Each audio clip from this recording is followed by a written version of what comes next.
Hello, Eagles Nation! Fly, Eagles, fly! We are tracking two massive updates on the roster today. For our first news, a recent undrafted tight end who recorded 113 receptions during his college days is now shockingly going back to school after a brief professional stint. Meanwhile, our second-string quarterback debate is completely wild right now. One passing option earned an elite 125.8 rating during the latest game, completely outperforming his veteran competition. I will explain exactly who these guys are in just a second. Make sure you stick around until the very end for both stories, and please remember to like and subscribe. Dae'Quan Wright is now on the move after the Cleveland Browns waived him, effectively ending his brief stint in their organization. I remember when we initially signed him as an undrafted free agent following the 2026 draft to add competition to our tight end room behind Dallas Goedert. After we waived him on August 10th and Cleveland claimed him, I expected a different path. But things shift quickly in this league. Now, he reportedly has an agreement to rejoin Lane Kiffin at LSU for the 2026 season. Is this unprecedented move actually the smartest decision for his career? What nobody is talking about is how this sets a new, strange precedent for players jumping between the pros and college. I am excited for him to get back on the field, but I want to pump the brakes on assuming this becomes a common NFL roster trend. Can we really blame the kid for choosing a familiar face at a major program?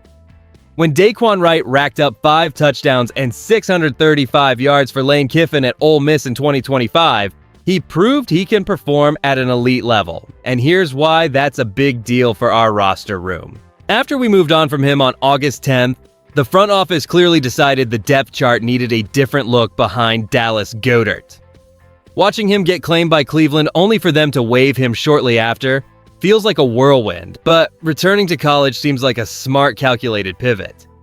Why would he risk sitting on a practice squad when he can start at a powerhouse? This unique situation is officially the first time I have seen a player choose a return to school over fighting for a slim roster spot.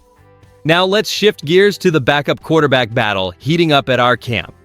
Tanner McKee just lit up the scoreboard against the Patriots, racking up 173 passing yards and 2 touchdowns on 38 snaps.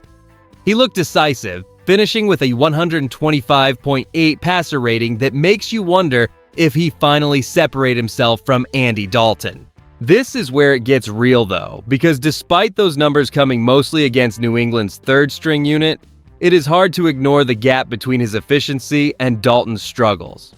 Coach Nick Sirianni remains cautious, admitting McKee made nice plays while noting those missed fourth-down conversions still need fixing.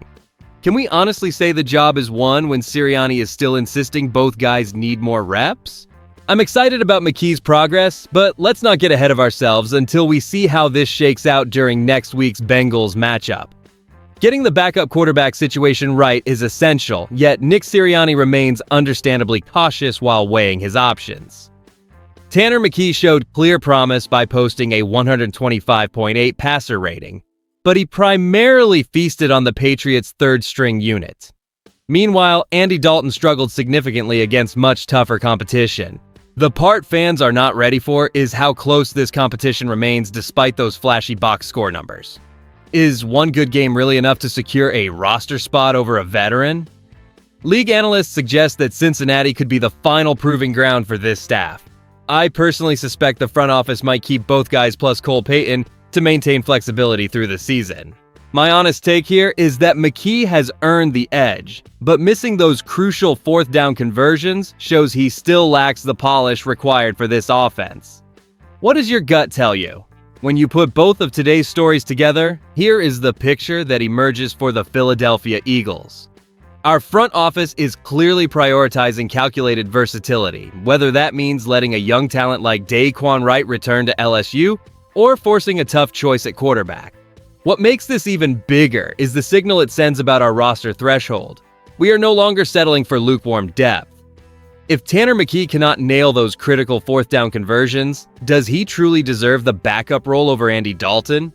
And regarding Wright, are you comfortable seeing an undrafted player walk back to college rather than fight for a spot? I really want to hear your takes in the comments. If you enjoyed the video, do not forget to like it and subscribe to the channel. Fly, Eagles, fly! I will see you in the next one.